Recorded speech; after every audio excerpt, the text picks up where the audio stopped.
Assalomu alaykum futbol ixlosmandlari, e'tiboringiz markazida futbol dunyosi hamda dunyo futbolida ro'y bergan eng so'nggi yangiliklar bilan Legioner TV kanali.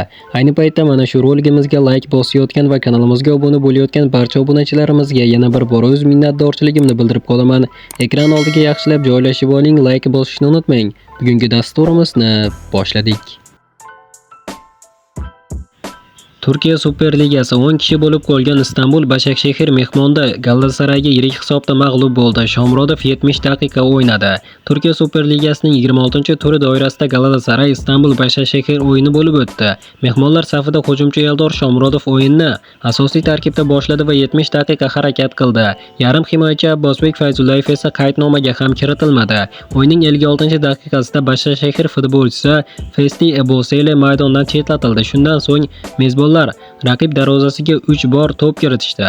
Gollarga Wilfried Singo 57-daqiqada, Viktor Osimhen 66-daqiqada va Renato Nhaga 84-daqiqada mualliflik qildi. Galatasaray ayni damda Turkiya chempionatida 26-o'yindan so'ng 64 ochko bilan yetakchilik qilmoqda. Ikkinchi o'rinda Fenerbahçe 57 ochko bilan joylashgan. Istanbul Başakşehir esa 42 ochko bilan 6-o'rinda bormoqda. Kecha bo'lib o'tgan Turkiya chempionatining 26-turida Istanbul Başakşehir Galatasaray mehmoni bo'ldi. Uchrashuv 3-0 hisobida mezbonlarning g'alabasi bilan yakunlandi. Mehmonlar safida hujumchi Eldor Shomurodov o'yinni asosiy tarkibda boshladi va 70 daqiqa harakat qildi.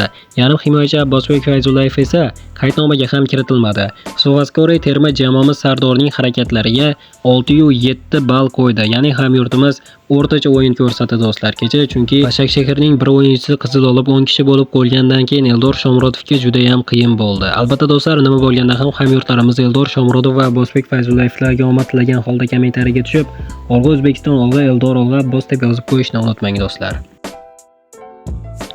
Qadrli do'stlar, xabaringiz bor, kecha Angliya Premyer Ligasining 30-turida Manchester City West Ham mehmoni bo'ldi. Uchrashuv 1-1 hisobida yakunlandi. Mehmonlar safida Abduqodir Husanov to'liq 90 daqiqa harakat qildi. Sofastkoriy nashri himoyachimizning harakatlariga 6.7 baho qo'ydi, chunki hamyurtimiz 1-1 bo'lishiga qisman hissa qo'shdi, chunki so'nggi daqiqalarda hamyurtimiz Abduqodir Husanov to'pni maydon tashqarisiga tepib yubordi. Natijada burchak zarbasidan mehmonlar foydalanib keta olishdi. Kechagi durangdan so'ng Gvardiola chempionlik uchun kurash haqida gapirdi. Manchester City bosh murabbiyi Pep Gvardiola kechagi durangga qaramasdan jamoasi hali chempionlik uchun kurashda chiqmaganini ma'lum qildi. Bu hali tugagani yo'q. Kim aytdi buni? Biz mag'lub bo'lmadik, biz davom etamiz dedi Pep Gvardiola. Arsenalga qarshi 9 ochko ko'p, lekin bu sodir bo'ldi. Bizning ularga qarshi o'z uyimizda o'yinimiz bor.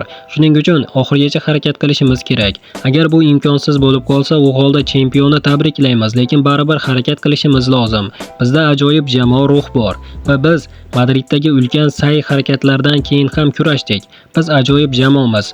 Biz juda yaxshi o'ynadik va oxirigacha davom etamiz deb qo'shimcha qilgan City bosh murabbiyi Pep Gvardiola. Qadrli do'stlar, albatta nima bo'lganda ham hamyurtimiz Abduqodir Husanovga omad tilagan holda kommentariyaga tushib, "Olg'a O'zbekiston, olg'a Abduqodir Husanov" deb yozib qo'yishni unutmang do'stlar.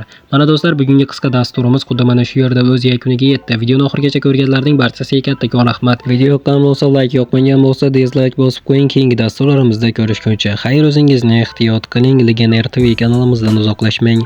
Tez orada ko'rishguncha do'stlar.